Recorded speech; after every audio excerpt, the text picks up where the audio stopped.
안녕하세요 여러분, 수학마더 장연희 수마장입니다.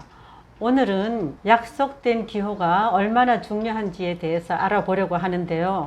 만약에 약속된 기호가 서로 다르면 어떠한 일이 일어날까요? 자, 여기 두 사람을 한번 비교해 봐요. 이렇게 있는 거 하고요, 이렇게 해서 한 팔만 있을 때 하고, 이 사람이 혼자 있었을 때는 팔이 얼마나 중요한지를 알 수가 없죠. 그런데 이렇게 비교해 보면은 팔이 하나 없는 것이 얼마나 불편한지를 알 수 있게 되겠어요. 그죠? 그 다음에 또 눈을 감고 걸었을 때, 또 눈을 뜨고 걸었을 때, 눈을 감고 걸으면은 뭘 잘 알 수 있죠? 눈이 얼마나 중요한가. 그러면 눈이 중요하다는 것을 알 때는 눈을 뜨고 있을 때보다는 감고 있을 때 바로 되는 거죠. 또 사람도 팔이 얼마나 중요한지는 팔 없는 체험을 하는 것, 이것을 우리가 수학 교육에 한번 도입을 해 봅시다. 우리가 보통 1, 2, 3, 4 이런 기호를 많이 쓰잖아요. 처음부터 수학 교육을 할 때부터 애들이 이런 걸 배우기 때문에 이 1이 뭔지, 2가 뭔지, 3이 뭔지, 4가 뭔지 아는 것 같지만 강력하게 알지를 못해요. 그래서 이런 것들을 하지 말고 눈이 중요한 것을 눈을 감고 걸었을 때 아는 것처럼 이런 기호가 중요하다는 것을 기호가 없을 때를 한번 체험해 봄으로 해서 우리가 쓰고 있는 이 기호에 대한 강력한 느낌, 이게 중요한 거죠.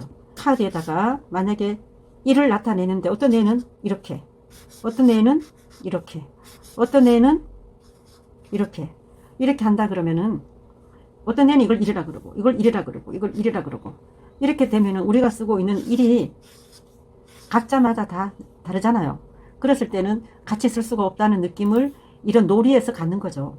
놀이를 해보면 이 1이 서로 다르면 약속이 안 된다는 것을 느낀 다음에, 그 다음에 아이에게 공통으로 쓰는 1, 우리 지난번에도 기호와 이런 것에도 다 했던 것처럼 우리가 쓰는 이 1은 이런 것도 안 되고 이런 것도 안 되고, 자기 스스로 만들어서 쓸 수는 있지만 여러 명이 같이 쓸 때는 이렇게 해서는 안 된다는 사실을 알고 그 다음에 1을 우리가 쓰는 거죠. 2도 마찬가지, 3도 마찬가지. 그렇게 해서 그냥 하늘에서 뚝 떨어진 것처럼, 엄마가 가르쳐 준 것처럼, 선생님이 가르쳐 준 것처럼 학습지에 그냥 1이 나왔으니까 그냥 1로 알고 2로 알고 3으로 아는 것이 아니라, 이것이 통일되지 않으면 서로 얼마나 불편한지, 2도 통일되지 않으면 얼마나 불편한지, 그와 마찬가지로 3도 통일되지 않으면 얼마나 불편한지를 일부러 결핍의 체험을 한번 해보는 거예요.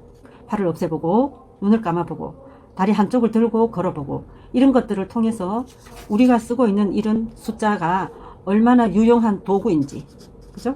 또 이게 도구면서 또한 장치도 되죠. 이렇게 해서 그냥 1, 2, 3, 4가 아니라 굉장한 도구로서, 장치로서, 또한 뭐로서, 약속으로서 이렇게 1, 2, 3을 먼저 공부한다면 아이들이 나중에 1 더하기 1, 간단한 연산을 하더라도 말이죠, 이런 것들이 막연히 엄마가 가르쳐 주니까 이렇게 하라고 했으니까 이런 것보다는 강력한 자기 인식이 들어가 있는 것으로 연산을 시작할 수가 있죠. 이런 일 때문에 기호가 달랐을 때의 불편함을 체험해 봄으로 해서 기호의 중요성을 인식하는 거예요. 오늘은 이렇게 숫자도 우리가 쓰는 요긴한 도구면서 기호라는 것을 공부해 봤어요. 다음에 또 다른 것을 공부해 보도록 해요.